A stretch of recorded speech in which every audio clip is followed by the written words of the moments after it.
ये कानून लगने ही नहीं चाहिए थे। साफ तौर पे ये कानून पूंजीवाद को और जमाखोरी को बढ़ावा देने के लिए बनाए गए। लखीमपुर खीरी की जो घटना हुई है उसके बाद इनका जो ग्राउंड लेवल पे विरोध है वो बीजेपी के नेताओं ने ही विरोध किया है। कई किसानों की शहादत हुई, 800 से ज़्यादा किसान शहीद हो गए और मोदी जी का एक ट्वीट तक नहीं आया।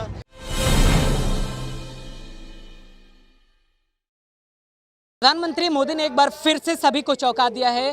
प्रधानमंत्री मोदी आज अपने संबोधन में 3 कृषि काले कानून को वापस लेने के लिए उन्होंने ऐलान कर दिया है। सवाल तो सबसे बड़ा यह है कि अगर सरकार को ये चीज़ें पहले जब मालूम थी, लगातार वार्तालाप हो रहे थे, उसके बावजूद भी सरकार समझने की पहले कोशिश क्यों नहीं कर रही थी? सरकार को ये बात पहले समझ में क्यों नहीं आई? इतना लंबा संघर्ष। पहली चीज़ तो ये बताइए कि अगर ये कानून गलत थे तो ये कानून लगाए क्यों गए, और फिर आज से पहले तक सरकार बराबर क्यों कहती रही कि मुट्ठी भर किसान है और किसान नहीं है, आतंकवादी है, खालिस्तानी है, हमें पता नहीं क्या क्या संज्ञाएं दी गई, हमें देशद्रोही बोला गया, हमें आंदोलनजीवी बोला गया, हमारे ऊपर गाड़ियां चढ़वाई गई। तो ये सब क्यों? इसके पीछे वजह है, उत्तर प्रदेश के साथ 5 राज्यों में चुनाव आने वाला है, तो कहीं ना कहीं घबराहट है। इस चीज़ को आप लोग भी समझिए, ये कोई साहसिक फैसला नहीं है। अगर इस तरीके का अगर सरकार की कोई मंशा होती या मोदी जी की ऐसी कोई मंशा होती, नीति होती, नीयत होती, तो ये कानून लगने ही नहीं चाहिए थे। साफ तौर पे ये कानून पूंजीवाद को और जमाखोरी को बढ़ावा देने के लिए बनाए गए हैं, ठीक है। तो इस तरह के जो कदम उठाया है सरकार ने, तो सरकार लीपापोती का काम कर रही है, क्योंकि इनका विरोध हो रहा है। उत्तर प्रदेश के साथ साथ सभी राज्यों में इनका विरोध हो रहा है। अभी उपचुनाव हुए हैं तो उसमें भी इनको हार का सामना देखना पड़ा, और लखीमपुर खीरी की जो घटना हुई है उसके बाद इनका जो ग्राउंड लेवल पे विरोध है वो बीजेपी के नेताओं ने ही विरोध किया है कि जब सारे साक्ष्य हैं तो उस आरोपी के खिलाफ अब तक कार्रवाई क्यों नहीं हो रही। चलिए, उत्तर प्रदेश में आप अगर चले गए हैं तो उत्तर प्रदेश की राजनीति से थोड़ी जुड़े हुए सवाल ले लेते हैं। अगर इन्होंने काले कानून जो आप लोग बता रहे हैं, कृषि कानून को अगर इन्होंने वापस ले लिया है, इससे सरकार बैकफुट पर होगी, विपक्ष को एक और मुद्दा मिलेगा भुनाने को। इतने दिनों से लंबा संघर्ष के बाद जब वापस ले ही लिया गया है तो सरकार भी बैकफुट पर है ना। इससे सरकार को चुनाव में क्या फायदा? भाई देखिए, सरकार को अब कहीं कोई फ़ायदा नहीं है। ये कानून वापस लेते हैं तब भी कोई फ़ायदा नहीं है, क्योंकि सरकार ने गलत किया था इसीलिए वापस लिया। सरकार तो फंसी हुई है, नहीं वापस लेते तब भी कोई फ़ायदा नहीं था। विरोध तो इनका है ही। अब विपक्ष को एक मुद्दा और मिल गया है कि इन्होंने 1 साल तक लाखों किसानों को परेशान किया है, ठीक है ना।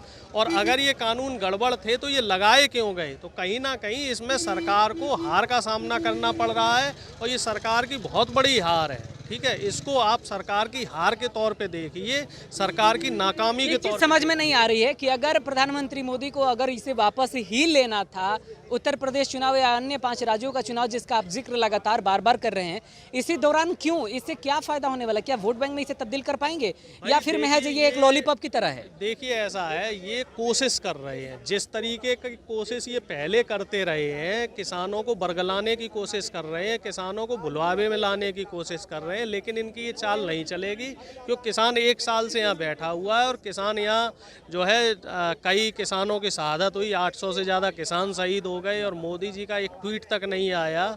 और जबकि ये मोदी जी पता नहीं किस किस के लिए कहाँ कहाँ सहानुभूति दे देते हैं, और हमारे 800 से ज़्यादा जो किसान शहीद हुए उनकी शहादत के लिए इन्होंने एक शब्द भी नहीं कहा है। तो इन चीज़ों को किसान भी देख रहा है, देश की जनता देख रही है, विपक्ष भी इन चीज़ों को समझ रहा है। तो इसके खिलाफ हम लोग अपनी अभी रणनीति बनाएंगे, और आगे इसमें क्या फैसला लेना है और हमारा आगे क्या मूवमेंट रहेगा यूपी चुनाव को लेके और बाकी राज्यों को चुनाव को लेके। एक चीज़ तो आप निश्चित तौर पे समझ लीजिए, इनको हम वापस सत्ता नहीं देने वाले हैं, क्योंकि हम धोखा खा चुके हैं। 14 में हमने धोखा खाया, 17 में यूपी में हमने धोखा खाया, और 19 में दोबारा हमने केंद्र में धोखा खाया।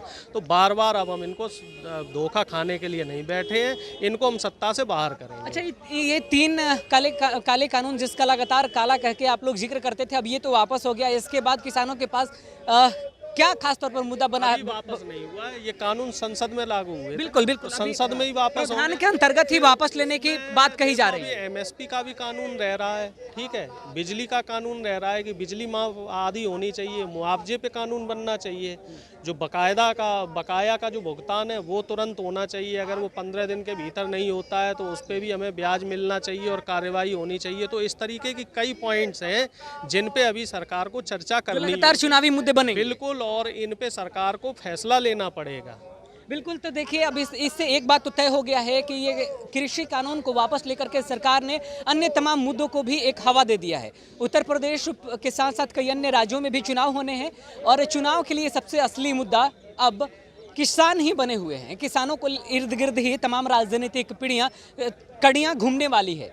कई पीढ़ी से चले आ रहे किसानों की यह राजनीति नहीं थमने वाली है। उत्तर प्रदेश में खास तौर पर भारतीय किसान यूनियन के तरफ से जो संघर्ष मोर्चा बनाया गया था उसके तरफ से लगातार कई तरीके की मांगे किए जाते हैं और उन मांगों में महत्वपूर्ण, जब से ये 3 कृषि कानून लाया गया तब से किसानों का एक जत्था लगातार अलग अलग क्षेत्रों में जाकर के प्रदर्शन करते हुए आपको नजर आया।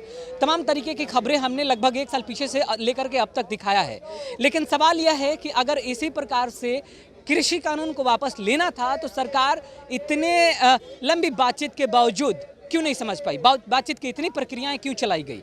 तमाम तरीके के सवाल अब इसलिए खड़े हो रहे हैं क्योंकि राकेश टिकैत एक ऐसा नाम है जो अब किसानों के हर एक छोटे बड़े मुद्दे को चुनाव से पहले भुनाना चाहेंगे और राकेश टिकैत का एक बहुत बड़ा जनाधार भी है।